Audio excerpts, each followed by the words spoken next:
Hello everyone, welcome to higher education academy channel. तो चलिए आज हम डिस्कस करेंगे payment on behalf of customer के बारे में। आप यहाँ पे फर्स्ट एंट्री दी है, cartridge paid on behalf of our customer Bhushan, यानी आप अपने कस्टमर भूषण के बिहाफ के ऊपर कार्ट्रिज का अमाउंट पे कर रहे हो जो है 5000 रुपीज़। तो अब हम इसे यहाँ पे पोस्ट करेंगे कि इस एंट्री को हम कैसे करेंगे। आपका क्या हो रहा है, बिजनेस से पैसे बाहर जा रहे हैं तो आप लिखोगे टू कैश अकाउंट। और किस पर्पज़ के लिए जा रहे हो, क्योंकि आप भूषण जो आपका कस्टमर है उसके बिहाफ पे आप कार्ट्रिज का अमाउंट पेड कर रहे हो और आपने अमाउंट जो है ये भूषण से लेना है वापस। तो आप यहाँ पे लिखेंगे भूषण अकाउंट DR और क्रेडिट में आपका आ गया टू कैश अकाउंट और डेबिट में आपका अमाउंट आ जाएगा 5000 रुपीज़, क्रेडिट में भी 5000 रुपीज़, बोथ साइड इक्वल आ गई है। अब आपने यहाँ पे नरेशन देनी है।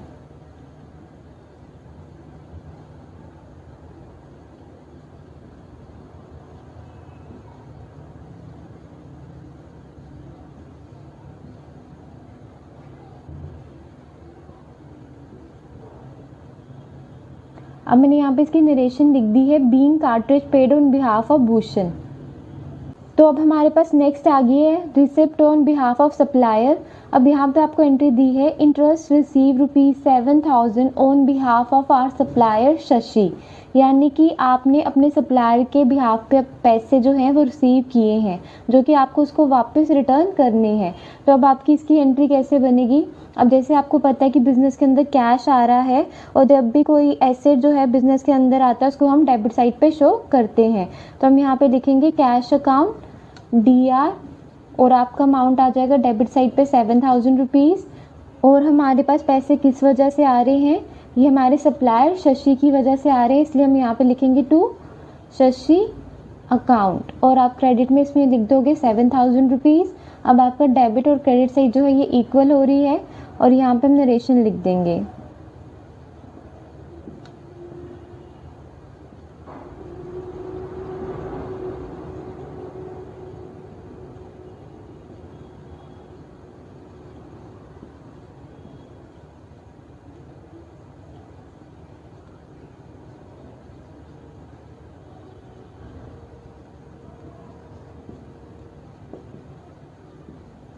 तो अब हमने यहाँ पे नरेशन लिख दी है, being interest received on behalf of our supplier Shashi of ₹7000।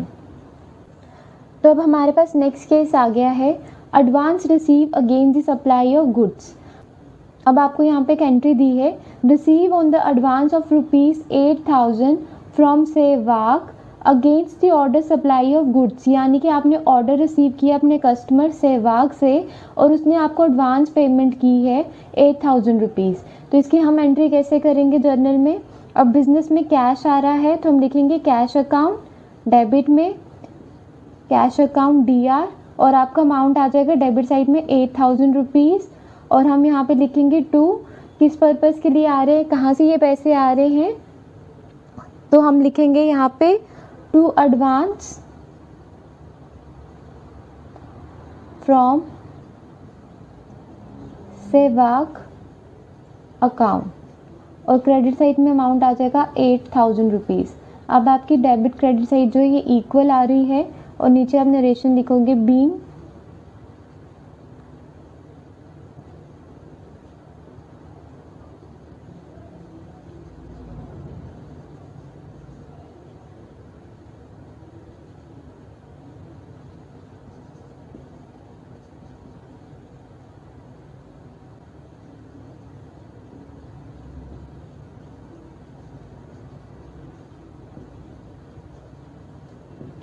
तो अब आपकी यहाँ पे नरेशन लिख दी है, being advance receive from Sehwag of ₹7000 against supply order.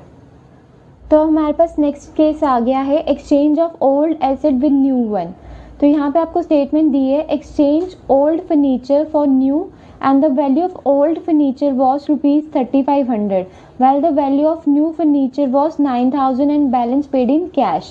अब ये कह रहे हैं कि जो आपका ओल्ड फर्नीचर है वो कितने का है, 3500 रुपीज़ का, और जो आप न्यू फर्नीचर ले रहे हो वो आपका आ रहा है 9000 रुपीज़ का। अब आपने ओल्ड वाला एक्सचेंज करके अब न्यू फर्नीचर परचेज़ कर रहे हो, यानी कि जो 9000 है उसमें से आप ओल्ड फर्नीचर का अमाउंट निकाल दो 3500 रुपीज़, तो आपके पास आ जाएगा 5500 रुपीज़, यानी कि इतना अमाउंट आप पे कर रहे हो न्यू फर्नीचर खरीदने के लिए। तो चलिए अब इसकी जर्नल एंट्री करते हैं।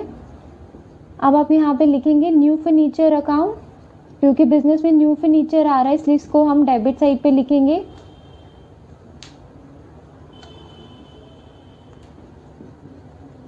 DR टू कैसे आ रहा है, आप इसमें कैश दे रहे हो तो लिखोगे टू कैश अकाउंट। तो अब आपका अमाउंट आ जाएगा डेबिट साइड में 5500 रुपीज़ और क्रेडिट साइड में भी 5500 रुपीज़। अब आपकी जो डेबिट क्रेडिट साइड है उसका जो अमाउंट है वो टोटल जो है इक्वल आ रहा है। और अब हम नरेशन लिखेंगे।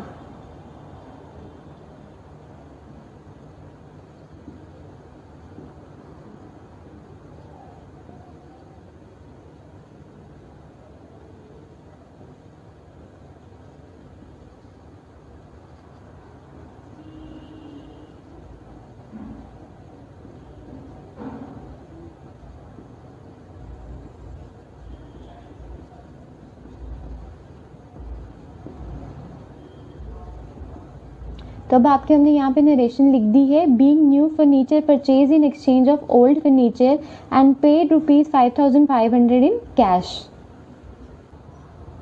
तो नेक्स्ट हमारा केस आ गया है depreciation charge on fix asset. आपको यहाँ पे स्टेटमेंट दी है plant purchase for ₹70,000 and provide depreciation eight 10% per annum for the full year on the original cost. यानी कि आपका जो अमाउंट है प्लांट का जिस पर आप परचेज कर रहे हो उस पर आप डेप्रिसिएशन लगाओगे 10%, जो आपको एनुअली लगेगी। अब आप इसको कैलकुलेट करोगे तो आपका होगा 70,000 इंटू 10%, तो आपका अमाउंट आ जाता है 7000 रुपीज़, यानी कि जो आपको डेप्रिसिएशन चार्ज हो रही है वो कितनी हो रही है 7000 रुपीज़। तो अब आप इसकी एंट्री करोगे यहाँ पे, तो आप लिखोगे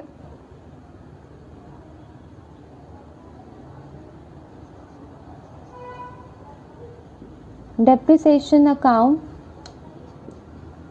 DR टू प्लांट अकाउंट। तो आपका अमाउंट आ जाएगा डेबिट साइड पे भी 7000 रुपीज़ और क्रेडिट में भी 7000 रुपीज़। आपका जो अमाउंट है डेबिट और क्रेडिट साइड का ये इक्वल आ रहा है। अब हम इसकी नरेशन लिखेंगे।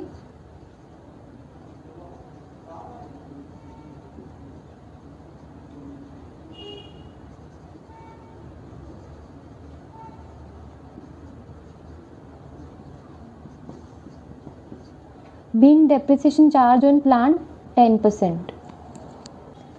तो अब हमारा नेक्स्ट केस आ गया इंटरेस्ट ऑन कैपिटल। हम इंटरेस्ट ऑन कैपिटल को कैसे कैलकुलेट करेंगे। अब आपको यहाँ पे स्टेटमेंट दी है interest at the rate of 10% और loan on the capital of ₹50,000 to the proprietor.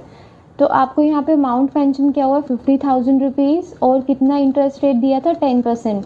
तो हम इसको कैलकुलेट करेंगे तो ये आपका आ गया 5000 रुपीज़, यानी कि जो आपको इंटरेस्ट ऑन कैपिटल लग रहा है वो आपका 5000 रुपीज़ है अमाउंट। तो अब आपकी एंट्री बन जाएगी इंटरेस्ट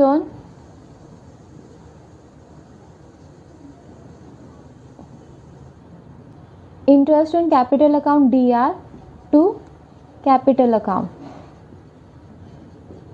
और आपका डेबिट साइड पे आ जाएगा 5000 रुपीज़, क्रेडिट साइड पे भी आ जाएगा 5000 रुपीज़, जिससे आपकी डेबिट और क्रेडिट साइड जो है ये इक्वल हो जाएगी। अब हम नरेशन लिखेंगे।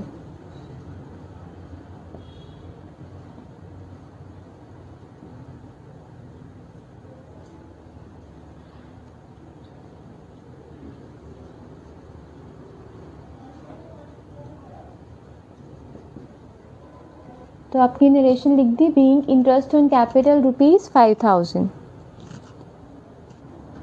तो इस एंट्री के साथ आज का टॉपिक जो है हमारा वो कंप्लीट होता है।